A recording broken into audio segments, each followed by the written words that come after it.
大家好，我是小慧，欢迎您来到我的频道，也非常感谢您百忙之中收看我的视频。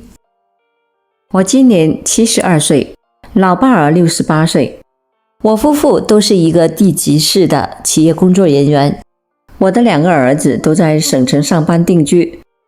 我们夫妻老年空巢生活过了将近15年了，起初一切似乎都还和谐，够用的养老金足够老两口安度晚年。刚退休的那段时间，我们还经常出门旅游，过着逍遥自在的日子。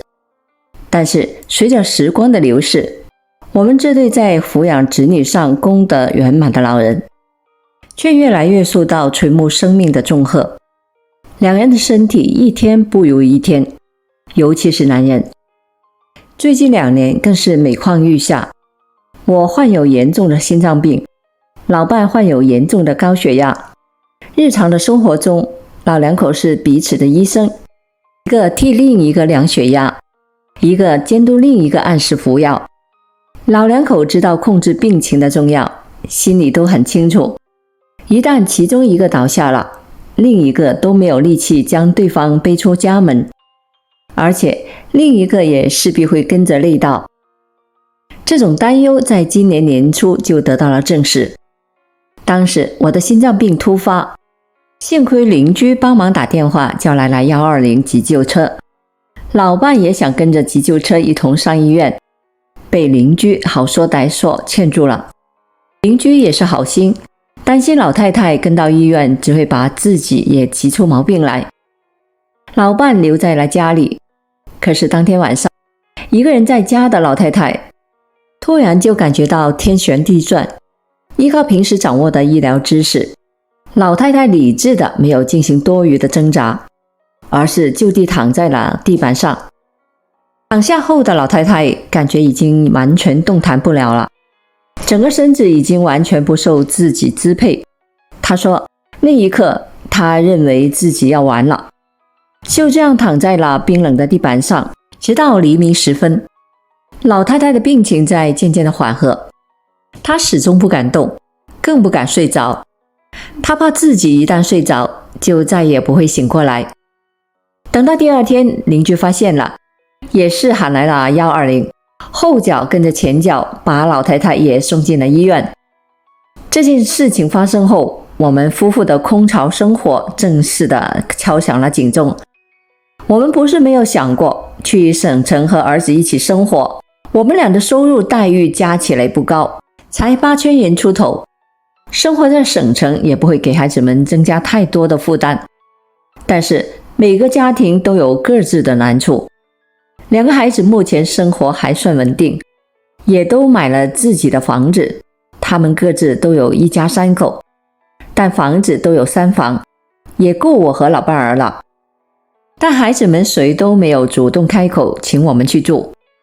有一年过年，全家人都在，2个儿媳妇用开玩笑的方式互相说，现在国家人均居住面积小康标准是30平米，如果咱俩家再挤进去2个人，立刻就生活在小康线以下了。也许是说者无心，听者有意，我和老伴儿当时只能相视苦笑。若是我和老伴儿在省城租房住，其实我们住在省城了，儿子就在身边，可日子一样，是我们老两口自己过，还是空巢家庭，顶多周末的时候孩子们能过来看一眼，这样就等于是白白花了一笔冤枉钱。思前想后，唯一的出路就是我和老伴儿独守空巢。对于暮年的生活，我们不是没有做过设计，可现在看，事情并没有发生之前，我们的想法都太过乐观了一些。当年我们退休的时候，想着自己老了就会拖累孩子。我们老两口和孩子之间的关系，自从他们考上大学那天起，就已经是功德圆满了。从此在彼此的义务上都不做强求。那时候我们想，我们在自己的老年依靠自己不薄的退休金，可以游山玩水，完全投身到大自然的怀抱中去。直到老的哪儿都去不了的时候，就找一个小保姆来伺候我们。起初一切都是按照我们的计划进行着。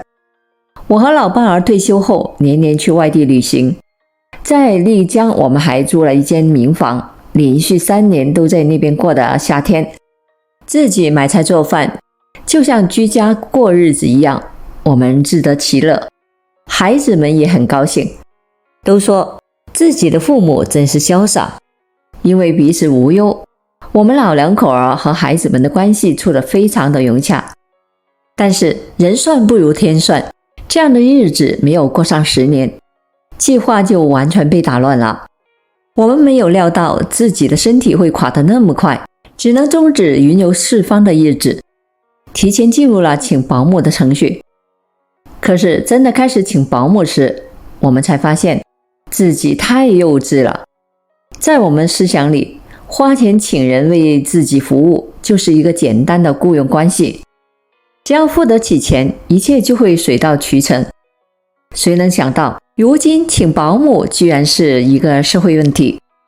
我最先找到了家政公司，伺候2个老人，对方给出的价要每个月4500元。这个数目虽然也在我们能够勉强承受的范围内，毕竟2口子工作这么多年，多少还是有点积蓄的，但还是让我们有些小小的惊讶。在心理上，我认为价钱是高了些。老伴有些想不通，还是给他做了做思想工作。我说，既然市场化了，这个定价一定是市场自我调节出来的，是被供求关系所决定的。通过这个价格，我们就可以得出如今老人对保姆的需求有多大，供不应求，所以才导致出了这样的价格。你看，我原工作单位新招聘的员工，1个月的工资也就4000多块，可是一个不受太多教育的就能胜任的保姆岗位，也开出了和一个同等的薪酬标准。这个价格不能不说没有一点儿扭曲，但这就是现实。我们处在这样的市场环境中，购买服务只能够接受如此的定价。好不容易老伴儿的思想工作给做通了，第一个小保姆被请进了家门，但购买保姆服务的交易方式远远不像我们购买其他商品那么简单。购买其他商品基本上还有公平原则、诚信原则在里面。来购买家庭养老服务，在这里不确定的因素就太多了。这个小保姆为我们提供的服务质量远远的和我们预期的不相吻合。我们老两口也是自然有修养的人，但是的确难以容忍，于是又换了一个，每个月还要多给出500块钱。但是随着这样的价格抬高，获得的服务质量与预期的落差反而更大了。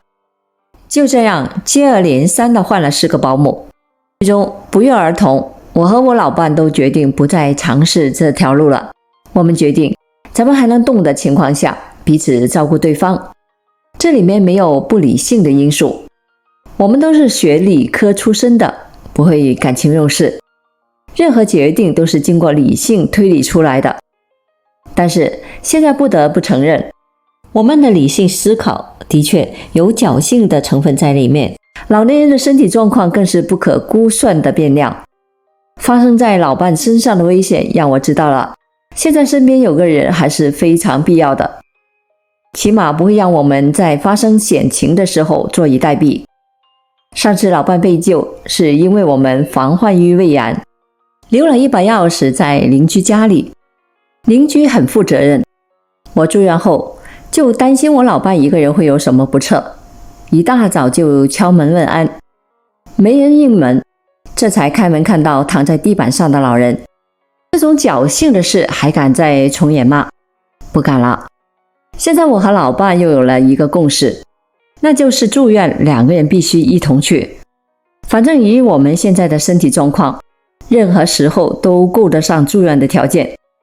我想呀，也许我们最终的那个时刻会是双双的躺在医院的病床上，彼此看得见对方，一同闭上眼睛。如果真是这样，那可的确是功德圆满了。现在孩子们当然很着急，可也只能劝我们再去请保姆。他们总以为我们是舍不得花那份钱，根本体验不到这种买卖关系如今的混乱。不是你支付了金钱就一定能够换来等值的服务。他们不知道，这种等级的要求更多的还是要指人的良心，是良心和良心的换算。可如今，人的良心是个最大的不确定值，最难以被评估和期待。我们住院后，2个孩子都回来了。当孩子们出现在病房门口的时候，那一刻我真感受到了情感上的满足。那一刻我居然有些伤心，就好像自己受了什么天大的委屈一样。老伴儿更是哭得一塌糊涂，孩子们越安慰他，哭得越凶。好在我还算比较克制，如果我也落泪，孩子们会感到震惊的。我从来没有在2个儿子面前掉过泪，孩子们不会理解他们的父母怎么会变得如此的脆弱，就像是我们年轻的时候一样，已经很难理解如今的自己。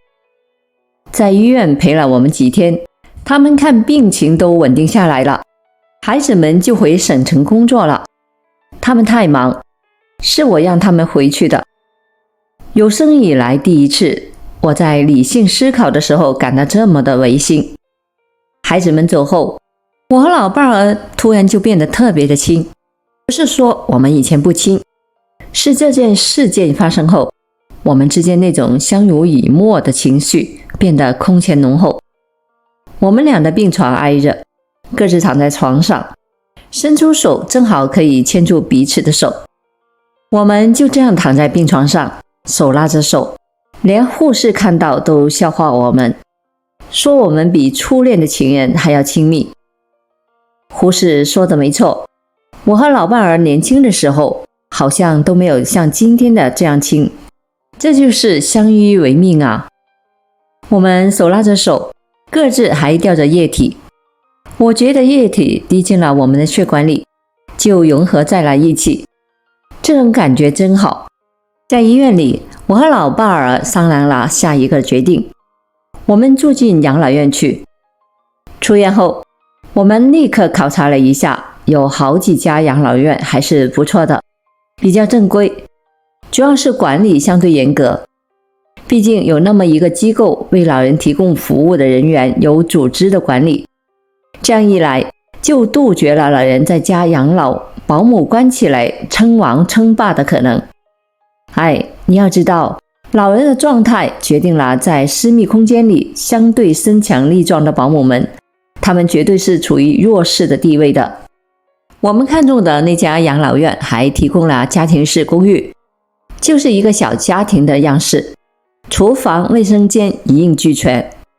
我们并不需要过集体生活，每天服务员会送来3餐，自己愿意的话也可以自己做饭。医务人员会随时的巡视老人的身体状况，当然收费比较高，一个月我们2个人需要交纳7000多元，这个价格差不多耗费了我们2个人每月的退休金总收入，但我认为是合理的，吃住医疗保健都在里面，这个钱是不得不花的。入住手续我们就办好了，现只等着养老院的通知。这家养老院的公寓房很紧张，需要排队去养老院。看来就是我和老伴儿最后的一站了，也许是真的走到了人生的尽头了。这段时间在家，我和老伴总觉得是在和什么告别，情绪上不免有些低落。收拾东西，每天夕阳落山的时候，我们老2口就坐在阳台上说一些过去的事情。这套房子我们住的并不是很久，退休前才换的，也就住了10来年的光景。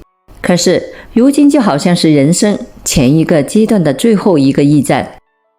从这个门走出去之后，我们的人生就该进入了落寞的倒计时了。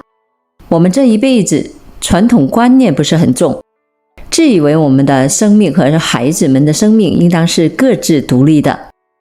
可是如今看来，人至暮年，对于亲情的渴望却是不以人的意志为转移的。这是我们独有的民族性格。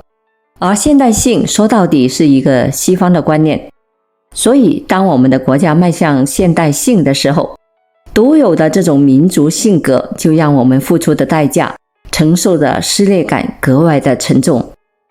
老伴儿现在特别的思念孩子们，我也一样。要离开家了，我和老伴儿想了想，就要从这个家带走的好像并没有太多的东西，除了我们的养老金卡、身份证件，好像唯一值得我们带在身边的就是孩子们的照片了。人生的前一个阶段积累下的一切有形的事物，我们都带不走，也不需要带走了。好了，朋友们，今天所分享的视频内容就到这里了，非常感谢大家的支持和鼓励，我们下期见。